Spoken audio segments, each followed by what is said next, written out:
What's going on today, guys? My name is Russell, and you're watching The Bible Man. If you're new to this channel, and you like the content I make here, please hit that like button, hit the subscribe button, and turn on all notifications for any future updates here on my channel.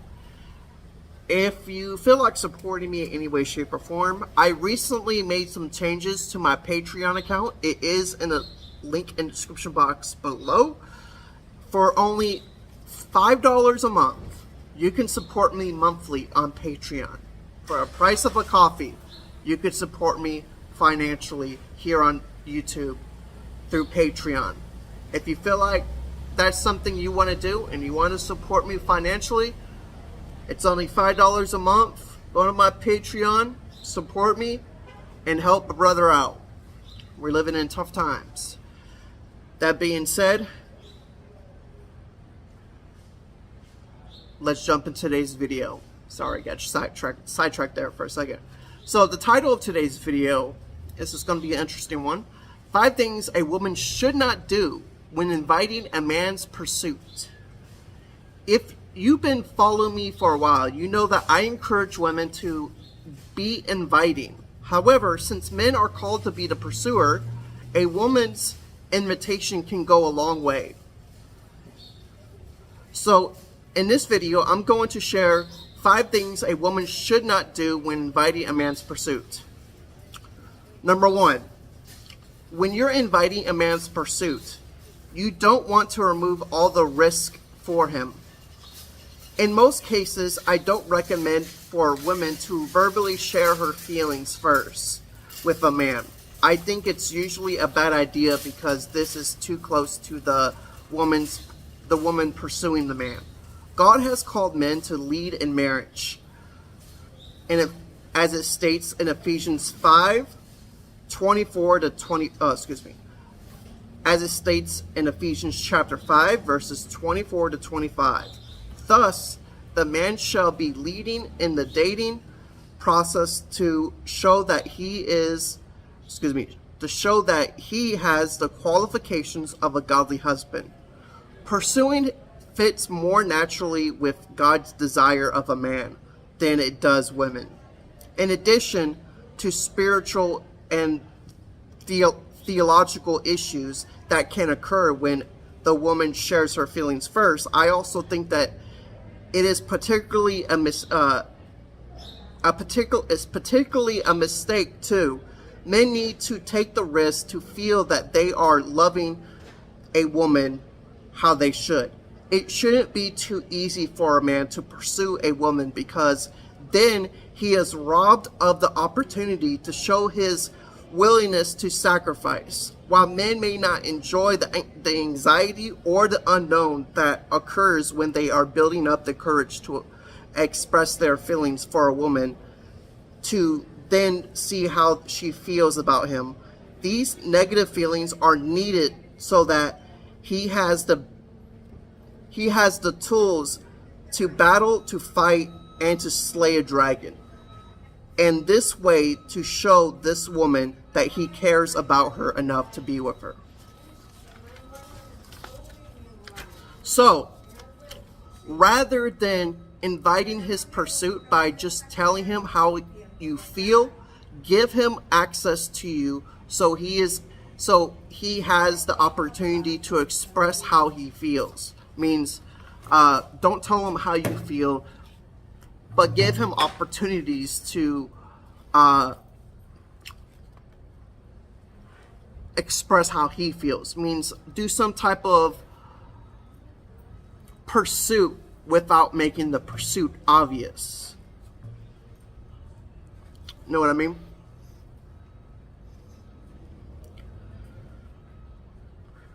Make bridges for him to build and connect with you. And as a side note, Ruth did openly express her feelings for Boaz in Ruth 3, but she only did so after Boaz made many sacrifices for her.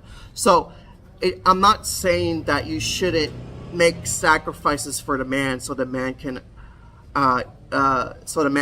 tell you how he truly feels, so you may have a connection with him. What I am saying is it's not a good idea to share your feelings. There's nothing wrong with making sacrifices and stepping outside your comfort zone to make it obvious that you're interested in him, so he has the ability to express how he feels, so you may get into a relationship. That's what I'm saying. So yeah, as a side note, Ruth did openly express her feelings for Boaz in Ruth chapter 3, but she only did so after Boaz made many sacrifices for her in Ruth chapter 2. Additionally, there were some odd practice barriers they needed to overcome so Boaz could pursue. So it made more sense for her to be more open. This is a topic I like to talk about every once in a while. All right. Point number 2. When you're inviting a man to pursue you, give him time to respond. It is not easy to be inviting. Sometimes a woman is very shy or she's afraid of getting rejected. So once she finally works up the courage to interact with a man in an inviting way, a lot of emotions can be stirring around her. Things can get even more complicated if this man does not respond in the way that she expects. Sometimes her snap reaction is just a move on and assume the guy has rejected her. However, this is not always the case. He may just be slow when it comes to processing how he feels about you, or he may be busy or at work and he has a lot on his mind. If it took you weeks to work up the courage to do what you did, perhaps he will just need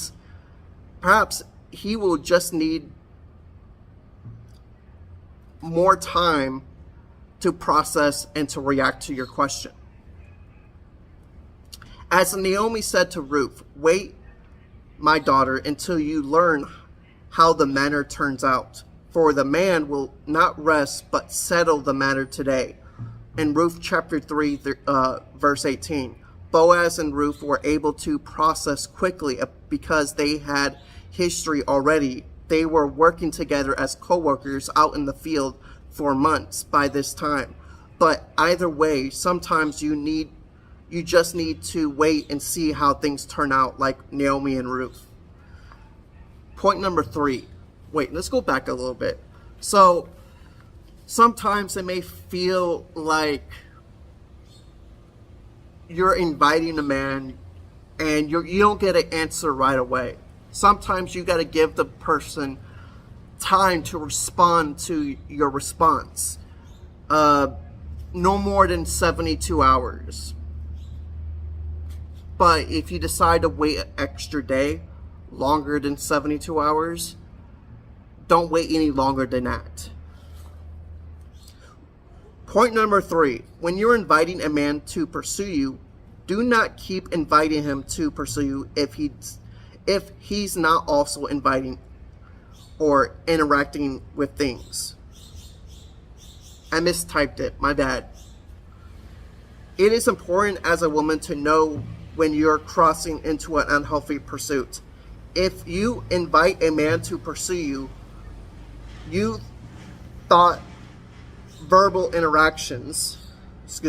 you are inviting a man to pursue you through verbal interactions, an invitation to spend time with you, or some other means that you think of, you are giving yourself an advantage in many ways. First, you will be able to know much faster if there's any future with this guy. When you just wait and wait and wait for this man to do something, you might end up waiting for much longer than you need to.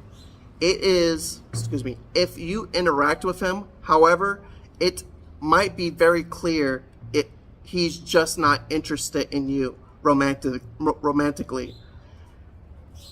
If he does not respond well to your invitation, you should not keep inviting him unless he begins to partake in his pursuit or show that he's interested.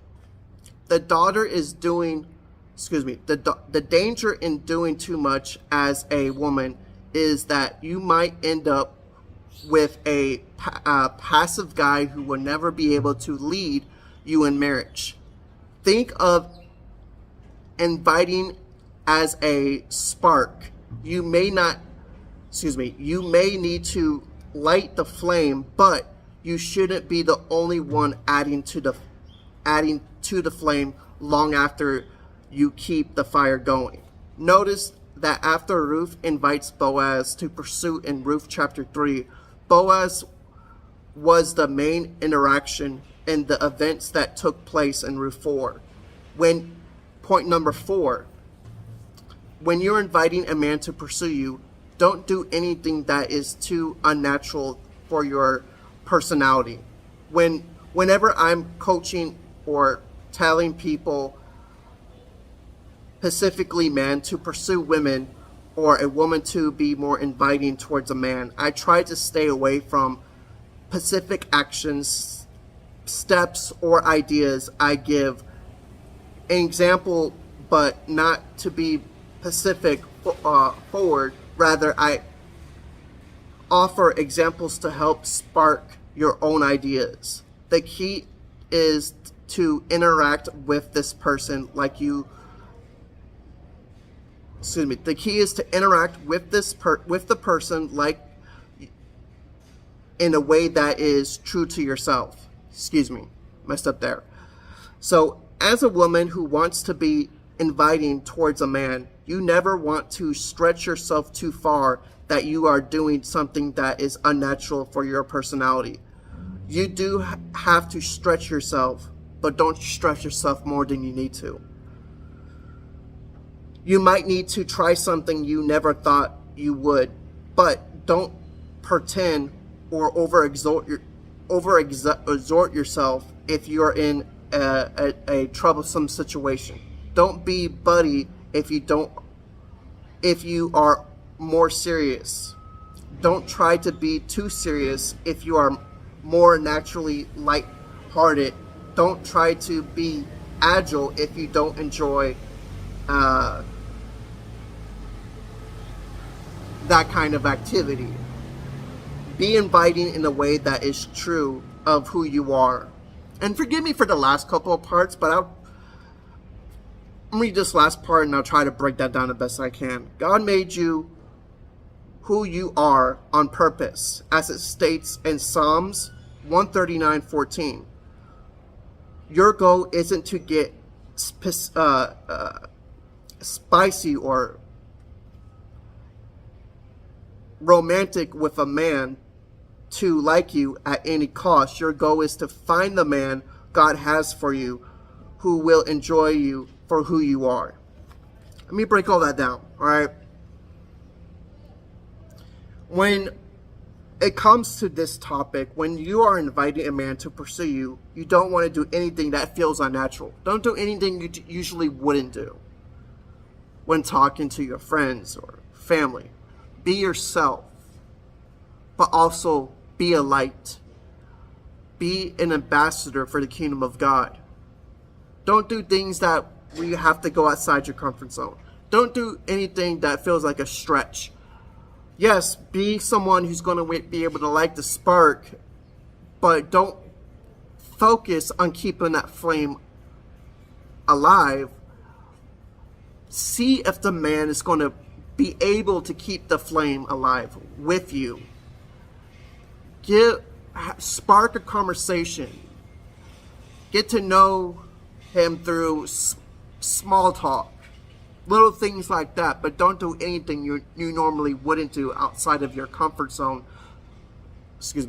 You have to step out your comfort zone. Don't do anything that feels unnatural that you usually would not do. And most importantly, don't do anything unless you feel safe doing it. Point number 5. When you're inviting a man to pursue you, don't play it overly safe.